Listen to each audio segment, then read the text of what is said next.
Jadi 4 perkara. Yang pertama, Allahumma inni a'udzubika min qalbin la yakhsha.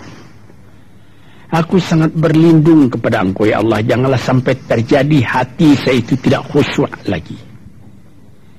Ini bahaya ini. Mulai bahaya, mengancam kepada manusia kalau hatinya tidak khusyuk lagi. Hati khusyuk yaitu hati itu tentu jelas tujuannya kepada Allah. Allah menjadi pegangannya. Allah menjadi bentengnya. Allah menjadi ingatannya. Allah menjadi tujuannya. Dan kepada Allah dia kalau sembahyang menghadapkan diri, menghadapkan hati, maka permohonan kita yang pertama kepada Tuhan, ya Tuhanku, janganlah sampai hati saya ini tidak khusyuk lagi. Sebagai orang Islam, kita sembahyang 5 waktu. Di dalam Al-Quran dikatakan sembahyang itu ialah khusyuk, terpadu ingatan kepada Tuhan. Tapi kalau kita sudah, hati itu sudah mulai ditumbuhi penyakit, walaupun sembahyang mulai sejak Allahu Akbar, pikiran sudah menjalar kepada yang lain. Piutang belum menerima, utang belum terbayar, makanan belum masak, macam-macam lah yang teringat, padahal kita dalam sembahyang. Ini apa arti sembahyang tadi lagi? Ini sudah mulai berbahaya ini. Banyak orang yang tidak meninggalkan sembahyang, tapi tidak ada bekas dari sembahyang itu kepada kehidupannya. Di dalam sembahyang kita baca inna salati wa nusuki wa mahyaya wa mamati lillahi rabbil alamin. Sesungguhnya sembahyangku dan ibadatku dan hidupku dan matiku sama sekali terserah kepada Allah. Ini dirasakan dalam hati, bukan cuma disebut di dalam mulut. Sebagaimana dikatakan, bukan jadi lip service sebagai seput tangan penggosok-gosok mulut, bukan begitu. Yang dari hati. Kalau sudah dari hati yang khusyuk, ini berbekas kepada kehidupan. Aku tak takut menghadapi segala keadaan dalam hidup, sebab hatiku bertali dengan Tuhan. Dari Tuhan aku datang, kepada Tuhan aku akan kembali. Ini namanya hati yang khusyuk. Tapi kalau sekiranya bacaan tetap fasih, tapi tidak ada lagi dari hati, melainkan rutin saja.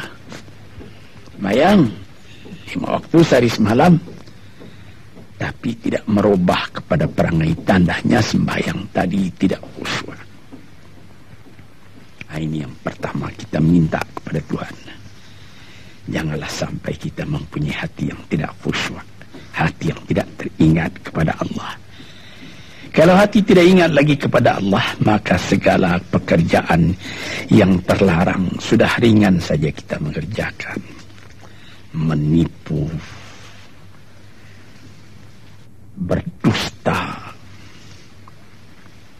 membujuk orang lain mengerjakan perbuatan yang salah, mencela, memaki. Itu karena tidak ingat kepada Allah, cuma ingat kepada diri sendiri saja. Ini yang pertama. Yang kedua dikatakan wa min ilmin la yanfa', dan aku berlindung kepada Engkau ya Allah daripada ilmu yang tidak memberi manfaat. Padahal disebutkan oleh ahli-ahli, ilmu yang memberi manfaat itu membawa manusia kepada iman. Al-ilmu yad'u ilal iman. Ilmu itu membawa manusia kepada iman. Sekarang sudah ilmu banyak, tapi tidak membawa kepada iman, melainkan membawa kepada celaka. Sudah maju kepandaian orang, ilmu, pengetahuan orang, teknologi orang, sains orang, knowledge orang, dan segala macamnya.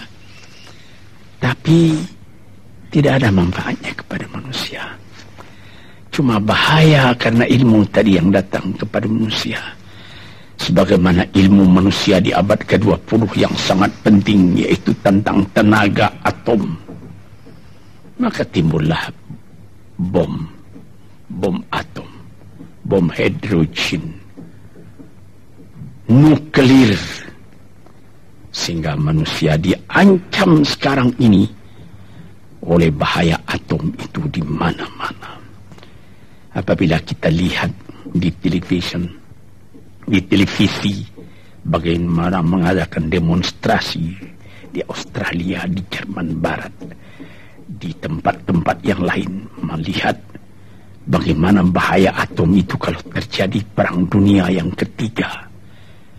Ya Rabbi ya Karim, bom atom yang jatuh di Hiroshima itu belum ada artinya dibandingkan dengan bom yang sekarang, yang sedang disimpan oleh kerajaan-kerajaan, oleh negara-negara besar untuk menghancurkan.